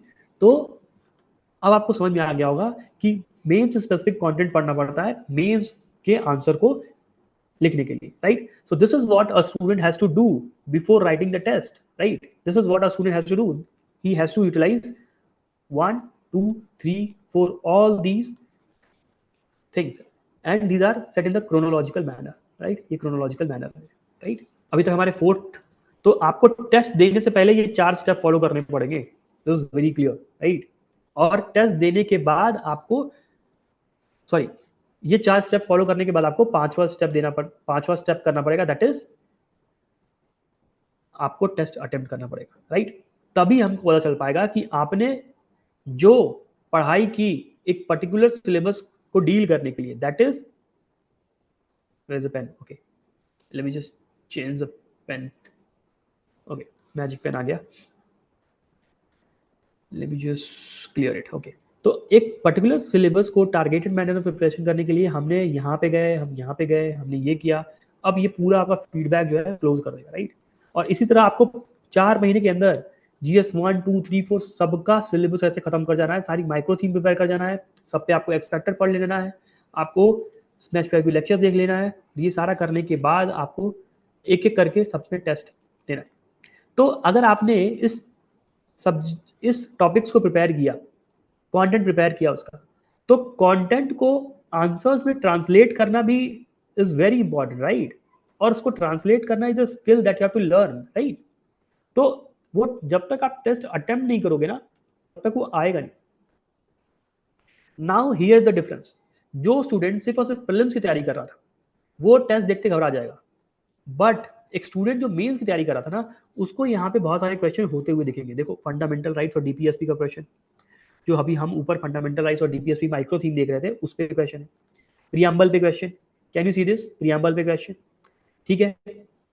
Can you see this? Emergency provision पे question, just wait, can you see this? Emergency provision micro theme दी, ठीक है, ठीक। फेडरलिज्म माइक्रो थीम दी, federalism पे question, ठीक है। Local government micro theme दी, उस पे question. Separation of power micro theme दी, सेपरेशन ऑफ पावर पे माइक्रो, उस पे question. Amendment of the constitution theme दी, उस पे question. Can you see this? तो अब आपको फेमिलियरिटी मिलेगी। Now you will be able to find those topics जिस पे आपने पढ़ाई की है मेंस की, वो आपको पेपर में देखेंगे और अब आपके पास एक एज होगा, राइट? अब आपके पास हेजिटेशन नहीं होगी, राइट? नाउ अब आप टेस्ट को अटेम्प्ट कर सकते हो, चाहे जैसा भी अटेम्प्ट करो, you have to attempt the test, right? और इतना करने के बाद जो आपका जो रोल है वो खत्म हो जाता है। अब हमारा रोल स्टार्ट होता है कि हम आपको इंप्रूव कैसे कराते हैं। What we'll do is, after the fifth step is, the sixth what we'll do is the evaluation, right? हमारा काम क्या है कि कॉपी को ढंग से इवैल्यूएट करें, ठीक है, ताकि आपको फीडबैक मिल पाए। उसके बाद इवैल्यूएशन के बाद आपको मॉडल आंसर देख सके, ताकि जिस क्वेश्चंस को करने के लिए आप जूझ रहे थे, उसका इंट्रोडक्शन, बॉडी, कंक्लूजन बनाने में आपको परेशानियां आ रही थी, आपने कंटेंट तो पढ़ा था बट इंट्रो, बॉडी, कंक्लूजन में ट्रांसलेट करने में दिक्कत आ रही थी, उसके लिए हम आपको एक बेटर कंटेंट दे पाए ताकि आप वो सारी चीजें ऑब्जर्व करके सीख पाए मॉडल आंसर से, राइट? उसके बाद there is lot of gap in your answers, right? आपने टेस्ट लिखा, राइट? हमने चेक करके आपको नंबर दे दिया, let's say you score 50 marks. तो आपने जो लिखा उस पर ये नंबर मिल गया, बट अब यहां से इंप्रूव कैसा करना है? 50 से मैं 60 कैसे लाऊं? 60 से मैं 70 कैसे लाऊं? 70 से मैं 80 कैसे लाऊं? 80 से मैं 90 कैसे लाऊं? तो ये इंप्रूवमेंट कैसे होगी वो कौन बताएगा? Mentor, right? The role of mentor. हर मेंटर आपकी हर कॉपी पे, आपका जो मेंटर है आपकी हर कॉपी पे वो बैठेगा, लगभग 40 मिनट्स टू 1 आवर का डिस्कशन करेगा, आपकी कॉपी के जो भी ब्लाइंड स्पॉट्स हैं उनको बताएगा, आंसर राइटिंग करने का तरीका सिखाएगा, कई सारे क्वेश्चंस में जो आपने अटेम्प्ट किए उस पर अप्लाई करके बताएगा, आर्टिकुलेशन करने का तरीका सिखाएगा, इंट्रो कंक्लूजन बेटर कैसे लिख सकते हैं उसका तरीका सिखाएगा, और आपको आपकी आंसर राइटिंग की जर्नी में थ्रू आउट हेल्प करने वाला है, right? So this is what a mentor does, right? तब जाके आपका जो एक सिलेबस का पार्ट था वो पैक हो गया। Now move to the next, the second topic, the second test. Similarly सारे के सारे 22 टेस्ट आपको देने हैं, जिस अगर आपने ये दे दिए 4 महीने के अंदर, राइट, तो आप डेडली हो जाओगे, right? You will be deadly, आप बहुत ज्यादा प्रिपेयर्ड हो जाओगे, and you will be prepared beforehand for the mains, beforehand for the mains, even before the prelims, right? तो this is what we want. और rank अगर लानी है तो हमको प्रोसेस ओरिएंटेड बनना पड़ेगा, प्रोसेस ओरिएंटेड बन के ही हम एग्जाम को क्लियर कर सकते हैं, राइट? मूविंग ऑन, तो मेंटर का काम क्या है? डिस्कशन करना, राइट? तो लेट्स अंडरस्टैंड कि इवैल्यूएशन समझ में आता है कि कॉपी चेक करके आ गई, टेस्ट का मॉडल आंसर मिल गया वो भी समझ में आता है, कंटेंट हमारे पास आ गया। अब मेंटर जो है वो कैसे आपको क्या समझाएगा ये भी समझना बहुत जरूरी है इस ओरिएंटेशन लेक्चर में, राइट? मेंटर का रोल क्या है, एक्चुअली मेंटर कैसे इंप्रूव कराता है। Now I want everybody's attention here, right guys? I am very serious about it. अब मुझे आपका पूरा अटेंशन चाहिए। This is what the mentorship does and how it can translate your preparation into success. अब आपको पता चलेगा कि कैसे मेंटर करता है, and how do I mentor my students, कैसे मैं उनको आंसर राइटिंग सिखाता हूँ वो तुमको समझ में आने वाला है। तो this is going purely academics now, just for 10 minutes. I want everybody's attention here, right? तो अब ये समझो, पर मेंटर तुम्हारा एज है और मेंटर से तुम क्या समझ सकते हो। सो नाउ मेंटर का 2 रोल हो गया, pre test, post test, right? Pre test में आपको जो भी प्रॉब्लम्स आई इन सारी चीजों के साथ डील करने में he'll guide you there, right? कि सर मुझे ये टॉपिक समझ नहीं आ रहा, मैं कैसे पढ़ूं? he'll tell you यहाँ से पढ़ सकते हो, right?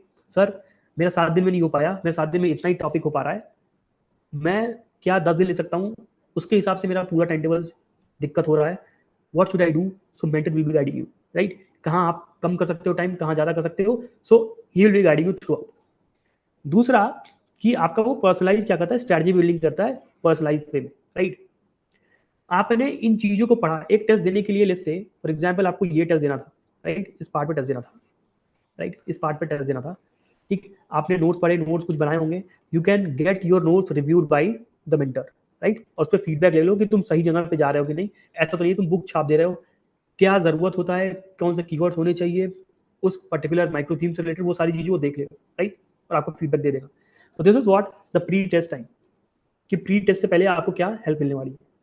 Post test discussion is the real thing, this is the real value that you unlock. Test लिखने के बाद जब आपने एक बार पढ़ाई की और अपनी एनर्जी पेपर पे लगा दी, तब मेंटर आपके साथ बैठ के कैसे डिस्कशन करने वाला है उसको जरा समझेंगे, and after that will I will and the class in 10 minutes, right. Let's understand this, और बहुत ही थॉरली लेना अगर तुम अभी तक बने हुए तो।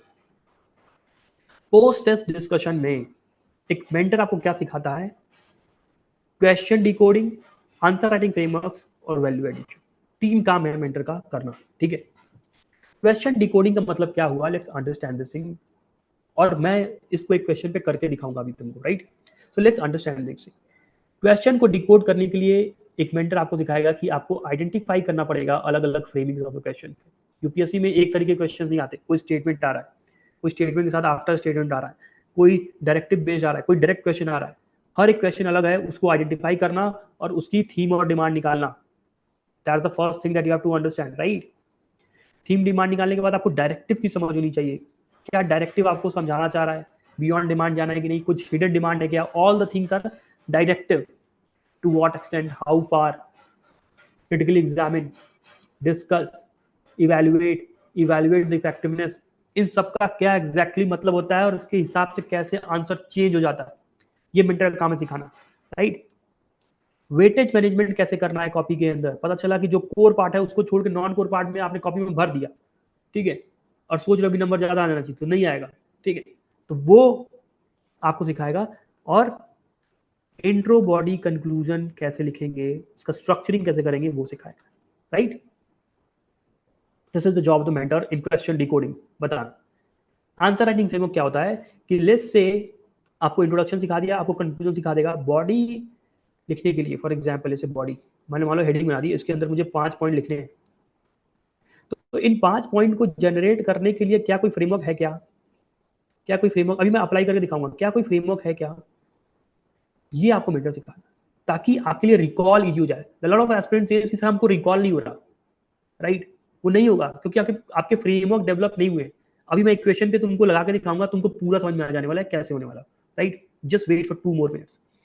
तो फ्रेमवर्क सिखाता है, अलग अलग framework like PESTLE approach, level approach, staple approach, ठीक है, staple approach, pies approach, component based approach, pillar based approach, ये सारे अप्रोचेस होते हैं जिसके बेसिस पे आप पॉइंटर्स निकाल सकते हो, राइट। आपको सोचना नहीं पड़ेगा रियल एग्जाम में कि अच्छा ओके, तो क्वेश्चन आया है कि how India can leverage the domestic levers of economic growth, तो मैं सोच रहा हूँ, मुझे याद ही नहीं आ रहा, अच्छा एक पॉइंट लिख दिया, दूसरा पॉइंट याद ही नहीं आ रहा, तो you have to quickly think, right, quickly think कि प्रोडक्शन बूस्ट करना पड़ेगा, इन्वेस्टमेंट लानी पड़ेगी, गवर्नमेंट को एक्सपेंडिचर करना पड़ेगा, एक्सपोर्ट ओरिएंटेड आपको ग्रोथ बनानी पड़ेगी, लेबर इंटेंसिव सेक्टर पे काम करना पड़ेगा, एग्रीकल्चर को आपको जो है प्रॉफिटेबल इंटरप्राइज बनाना पड़ेगा, ह्यूमन लेट्स से कैपेबिलिटी पे, स्किल डेवलपमेंट पे, ह्यूमन कैपिटल डेवलपमेंट पे इन्वेस्ट करना पड़ेगा। So all these are the points की 5-7 पॉइंट तुरंत जबान से निकल जाए, तो ये जो कैसे निकलेगा, फ्रेमवर्क के बेसिस निकला है, मैं कोई याद करके थोड़ी आया था, राइट, फ्रेमवर्क के बेसिस निकलता है। आई टेल यू कैसे वो निकलता है, अभी बताने वाला। और तीसरा चीज जो क्या होती है,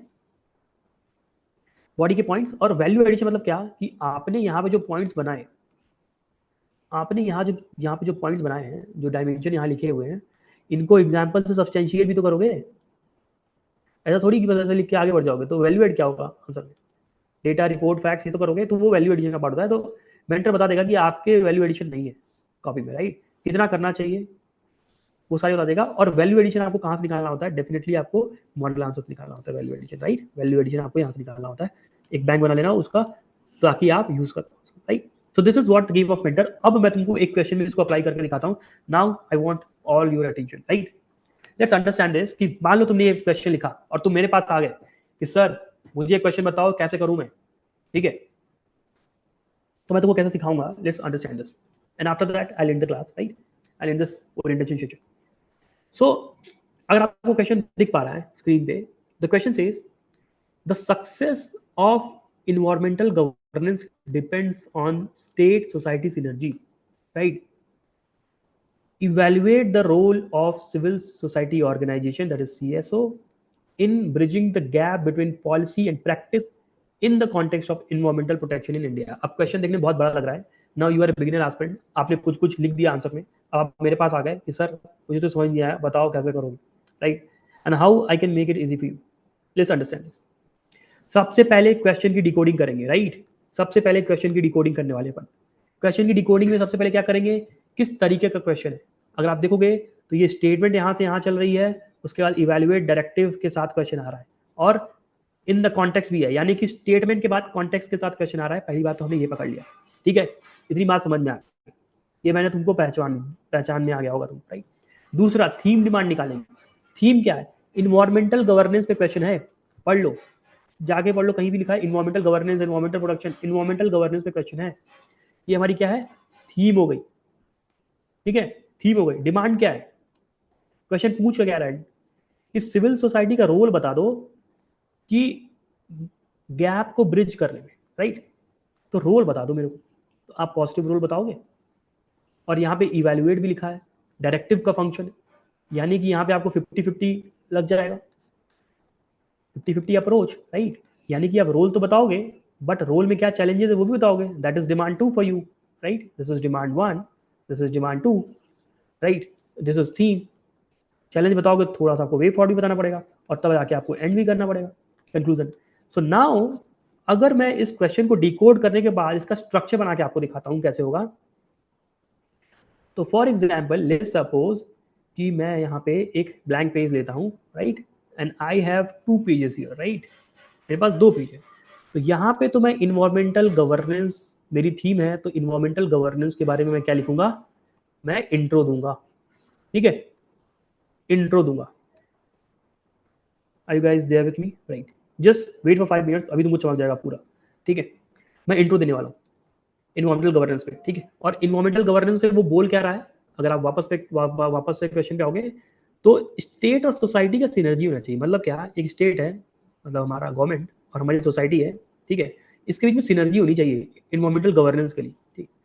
तो मैं इंट्रोडक्शन यहाँ पे लिखूंगा उसके बारे में कि कैसे स्टेट्स और सोसाइटी सिनर्जी होनी चाहिए. और ये क्वेश्चन जो बनाया है ना हमने, MC मेहता केस के जजमेंट के ऊपर बनाया. अगर आपको पता हो तो ठीक है, नहीं पता होगा तो एक्स फैक्टर पढ़ोगे तो पता चल जाएगा कि MC मेहता केस जो है उसने ये बोला हुआ है कि इन्वायरमेंटल गवर्नेंस जो है एक शेयर्ड रिस्पॉन्सिबिलिटी है. क्या है, शेयर्ड रिस्पॉन्सिबिलिटी है, किसकी, स्टेट की और सोसाइटी की, दोनों की मिला के क्या है, shared responsibility, right. MC Mehta कैसे बोला हुआ है, ये तुमको पता नहीं होगा तो एक्स फैक्टर पढ़ोगे पता चल जाएगा, राइट. तो तुमको समझ में आ जाएगा कि ये क्वेश्चन क्यों आया. इतनी बात समझ में आ गई कि MC मेहता केस डालेंगे, शेयर्ड रिस्पॉन्सिबिलिटी बताएंगे और बताएंगे कि दोनों की रिस्पॉन्सिबिलिटी है. हमारा इंट्रोडक्शन खत्म यहाँ, ठीक है. ये हमने इंट्रो में बात कर ली, ठीक. अब हम क्या करेंगे, डिमांड बनाने के लिए हम बॉडी बनाएंगे. डिमांड 1 क्या था कि रोल बता दो किसका, इसका रोल बताना है, role of CSO in bridging gap, in bridging gap, ठीक है. मैं थोड़ा सा इसमें मुझे पॉइंट्स लिखने हैं 3-4, अभी मैं लिख के बताऊंगा पॉइंट कैसे जनरेट करना है, ठीक है. दूसरा डिमांड क्या है, जो कि फंक्शन ऑफ डायरेक्टिव से आ रहा है, कहीं पूछा नहीं है चैलेंज, बट यहाँ पे इवैल्यूएट लिखा है, इसलिए चैलेंज लिख रहा हूं मैं. यहाँ पे चैलेंज लिख रहा हूं मैं यहाँ पे, किसका, CSO जो फेस करता है, CSO जो फेस करता है जिसके से गैप ब्रिज नहीं हो पा रहा, ठीक है. तुम भी यहाँ पे 3-4-5 पॉइंट लिखोगे, उसके बाद तुम वे फॉरवर्ड दोगे, जो भी तुम्हारे पास है 10 मार्कर तो 1-2 दे दो, उसके बाद तुम कंक्लूड करोगे, ठीक है. कंक्लूड में कैसे करूंगा, इन्वायरमेंटल गवर्नेंस थीम है मेरी, उसी पे मुझे कंक्लूड करना होगा. इन्वायरमेंटल गवर्नेंस मेरी थीम है, तो इन्वायरमेंटल गवर्नेंस के लिए मैं IAS के बेसिस पे क्या करूंगा, कंक्लूड करूंगा. IAS इज व्हाट, फ्रेमवर्क, कि इन्वायरमेंटल गवर्नेंस क्या होना चाहिए, एक सेकेंड, इंक्लूसिव होना चाहिए. I is for inclusive, A is for accountable, S is for sustainable, right. तो मेरा कंक्लूजन बन गया यहाँ से, इन्वायरमेंटल गवर्नेंस कैसा होना चाहिए, IAS. This is a framework, मैं फ्रेमवर्क बता रहा हूँ, राइट.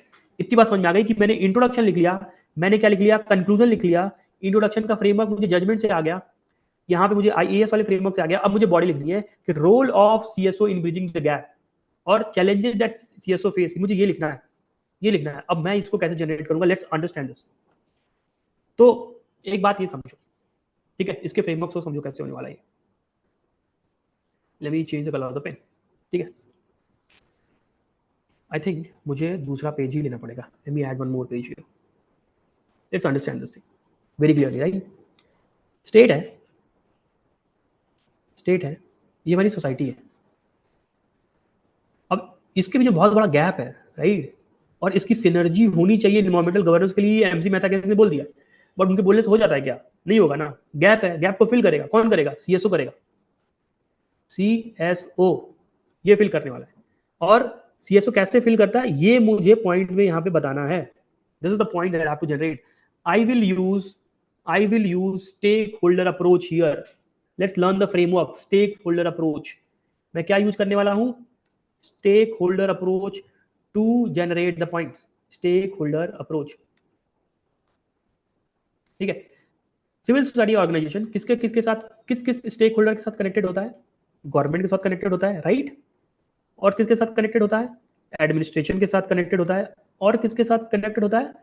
राइट, सिटीजन के साथ कनेक्ट होता है, राइट। तो इन तीनों लोगों के साथ कनेक्ट होता है ताकि ये ग्रिप को ब्रिज कर पाए गैप को, राइट। अब स्टेक होल्डर अप्रोच बना के पॉइंट कैसे जनरेट करते हैं, let's understand. Let me change the pen. Citizen को क्या क्या करता है? इंपावर करता है। दूसरा, अवेयर करता है। एक CSO civil society organisation empower करेगा, अवेयर करेगा, सिटीजन्स को मोबिलाइज करेगा किसी चीज के लिए, राइट, किसी प्रॉब्लम के लिए, अगेंस्ट द स्टेट या अगेंस्ट द एडमिनिस्ट्रेशन, या कभी कभी civil society organisation service delivery भी देता है, सर्विस डिलीवरी भी देता है डायरेक्ट सिटीजन्स को। So what are these 4 points are the keyword that I have written, right. Administration के साथ क्या करता है? एडमिनिस्ट्रेशन की कभी कभी कैपेसिटी बिल्डिंग करता है। हो सकता है एडमिनिस्ट्रेशन के पास कैपेसिटी नहीं हो तो सिविल सोसाइटी ऑर्गेनाइजेशन क्या लेके आता है? अपनी नॉलेज लेके आता है और कैपेसिटी बिल्डिंग करता है, ट्रेनिंग देता है उनको। दूसरा, एडमिनिस्ट्रेशन को इन्वायरमेंटल गवर्नेंस के लिए ट्रांसपेरेंट एंड अकाउंटेबल भी बनाता है, that is transparent and accountable बनाता है। कभी कभी उनके साथ कोलैबोरेट करके भी सर्विस डिलीवरी देता है। तो कोलैबोरेशन भी करता है किसके साथ? एडमिनिस्ट्रेशन के साथ, right. These are what, these are the keyword that I have written. Government के साथ क्या करता है? पॉलिसी एडवोकेसी करेगा। गवर्नमेंट को बताएगा ना पॉलिसी कौन सी बनानी चाहिए, तो पॉलिसी एडवोकेसी करेगा, ठीक है, एडवोकेसी। दूसरा, कभी कभी गवर्नमेंट के खिलाफ सुप्रीम कोर्ट में जाके लिटिगेशन भी देता है, तो लिटिगेंट। नाउ अब देखो, अब मुझे रोल लिखना था कि कैसे सिविल सोसाइटी ब्रिज करता है गैप को। मैंने क्या किया? स्टेक होल्डर अप्रोच बनाया कि सिविल सोसाइटी किसके किसके साथ डील करता है, गवर्नमेंट के साथ, एडमिनिस्ट्रेशन के साथ और सिटीजन के साथ। और मैंने उसके कीवर्ड जो है बहुत ही इजीली रिकॉल किए और क्या किया? नोट कर दिया यहाँ पे, राइट। अब देखो मेरे पास कितने पॉइंट्स आ गए, अगर तुम देख पाओगे तो 1 2 3 4 5 6 7 8 9, मेरे पास 9 पॉइंट लिखने के लिए। और यहाँ पे मेरे को सिर्फ और सिर्फ 4 से 5 पॉइंट लिखना है। क्या मैं यहाँ पे पॉइंट नहीं लिख सकता हूँ गाइस? यस और नो? समझ में आया नहीं आया? इतनी बात समझ में आई या नहीं आई? अब मुझे बताओ, क्या मैं यहाँ पे पॉइंट नहीं लिख सकता? ये स्टेक होल्डर जनरेट करके स्टेक होल्डर अप्रोच से कीवर्ड का यूज करके मैंने पॉइंट जनरेट किया। और मैं यहाँ पे जो 4 पॉइंट लिखने थे, मेरे पास यहाँ पे 9 पॉइंट आ गए, ठीक है। दिलीप को समझ में आ रहा है, बाकी लोग समझ नहीं आ रहा, युवराज को समझ में आ रहा है। तो this is what you learn, right, this is what you learn. और किसी भी सिविल सोसाइटी ऑर्गेनाइजेशन के क्वेश्चन में you are going to use the same approach, same framework, right. अब मुझे ये बताओ कि चैलेंजेस निकालना है, सिविल सोसाइटी ऑर्गेनाइजेशन के पास क्या चैलेंजेस है, मुझे ये पता करना है, राइट। तो अब अगेन चैलेंजेस के लिए क्या फ्रेमवर्क होता है? Let's learn the staple framework, staple framework, right. STAPLE, staple framework से हम चैलेंजेस निकाल सकते हैं, ठीक है। S is what? स्ट्रक्चरल। क्या स्ट्रक्चरल इश्यूज है? स्ट्रक्चरल चैलेंजेस क्या है? स्ट्रक्चरल। T इज टेक्नोलॉजिकल, पता होना चाहिए, उसके बेसिस पे तो पॉइंट जनरेट करोगे, टेक्नोलॉजिकल। A इज एडमिनिस्ट्रेटिव, ठीक है। P इज पॉलिसी या पीपल, ठीक है। L is legal. E is environmental या economical, right? Now let's understand कि what is the structural problem that a civil society face? क्या उसको political backlash आता है? Political pressure होता है सिविल सोसाइटी ऑर्गेनाइजेशन को, NGOs को होता है political backlash, या प्रेशर। टेक्नोलॉजिकली अगर देखो तो बहुत सारा साइंटिफिक गैप्स है उनके पास, साइंटिफिक गैप्स बहुत सारे हैं, राइट। इन्वायरमेंटल इम्पैक्ट असेसमेंट कराने के लिए बहुत सारे साइंटिफिक गैप्स होते हैं, ठीक है। उनका हो सकता है मैन पावर ट्रेंड ना हो, राइट। तो 2 पॉइंट यहाँ से आ गए। एडमिनिस्ट्रेटिव में देखोगे ब्यूरोक्रेटिक अपैथी वो हमेशा फेस करते हैं, ब्यूरोक्रेटिक हर्डल फेस करते हैं, क्योंकि वो हमेशा एडमिनिस्ट्रेशन को क्या करेंगे, अकाउंटेबल बनाएंगे, तो they'll face the breath of it, bureaucratic apathy आएगी।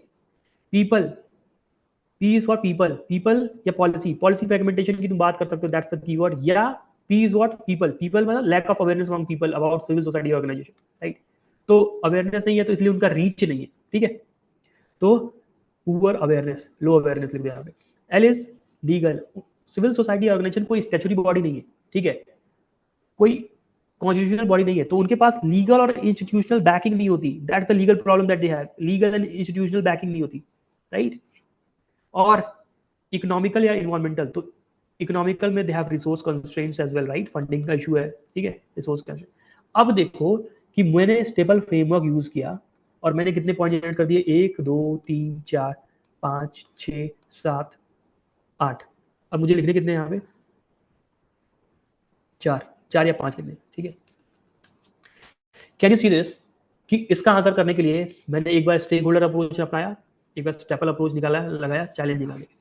Now these are the frameworks that you will learn through a mentor. ये आप घर बैठ के अपने मन से जितना भी माथा फोड़ लो नहीं सीख पाओगे, right. So these are the things that you will learn, और इसी को हम बोलते हैं टारगेटेड मैनर में प्रिपरेशन करना, राइट। इसी को बोलते हैं हम टारगेटेड मैनर में प्रिपरेशन करना, ताकि आप पढ़ के आओ, उसके बाद जब हम आपके साथ डिस्कशंस लेना, उसके बाद जब आपके साथ हम डिस्कशंस ले, तब आपको चीजें चमके। ये सारी चीजें बैठा के क्लास में नहीं सिखाई जा सकती, ठीक है। ये पर्सनलाइज चीजें सिखाई जा सकती हैं। अब किसी भी सिविल सोसाइटी या एनजीओ के क्वेश्चंस में you can apply this approach, ठीक है। So there lot of approaches जिसको आप अप्लाई करते हो और अपने आंसर्स को क्राफ्ट कर सकते हो, right. Now with this what we are giving in this month of August is we are offering 30% scholarship, up to 30% scholarship on our Smash Wings program for those aspirants जो कि अभी इस webinar में हमारे साथ हैं या इस वीडियो को देख रहे हैं। For them we are offering you what, 30% scholarship on our prices. So with this the webinar has come to an end.